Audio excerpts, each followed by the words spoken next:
The concept known as transhumanism advocates for the acceleration of human development via the use of various technological tools. The goal is to develop a new species of people by improving their physical, mental, and emotional capabilities. This would be a new kind of human. This evil, diabolical purpose was hatched by the very adversary of the one true God, who was responsible for the creation of man. The concept that man was made in the image of God, as described in Genesis chapter 1 verse 26, is incompatible with the transhumanist philosophy that is founded on the belief in evolution. Nevertheless, the Bible provides support for the concepts of order and structure, implying that God is the intellect behind man's design. The scriptures are the sole source of authentic prophecy that can be verified, and they include prophecies that have been fulfilled and presented over thousands of years.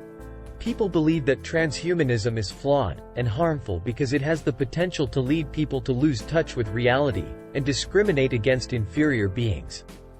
The addiction to technology is already a rising problem that may have negative impacts on one's mental health, and the interfacing of the brain and computer might make the problem much worse. In addition, the promise of redemption and everlasting life that transhumanism makes via the use of science and technology is a false promise. As a species, humans have a spiritual hunger that cannot be satisfied by just engaging in worldly activities. The image of the future held by transhumanists is one of a dystopian society, in which people have been converted to robots and have had their humanity and uniqueness eradicated. It is a central tenet of transhumanism to deny that people are more than simply material creatures. Rather, they are also spiritual and emotional beings. It promotes the belief that people should be free to follow their own objectives and ambitions, regardless of the implications for society as a whole, which is essentially selfish and individualistic. The ideology of transhumanism is predicated on a reductionist understanding of human nature, which disregards the richness and variety of human experience. People are spiritual creatures that possess a potential for creativity, compassion, and empathy that cannot be duplicated by computers. This ability distinguishes humans from other sentient species and makes them unique. The transhumanist vision of the future is inherently anti-human in that it seeks to eradicate the very characteristics that make us human, such as our mortality, our tendency for mistakes and imperfection, and our need for community and connection. This vision of the future is basically anti-human. A sort of techno-fascism known as transhumanism is an ideology that advocates for the global imposition of a standardized ideal of human perfection. This is a harmful and repressive philosophy that has to be fought against as much as possible. Technology is only a tool and not a solution. Its use may be either beneficial or harmful, depending on the intentions of people who wield its power.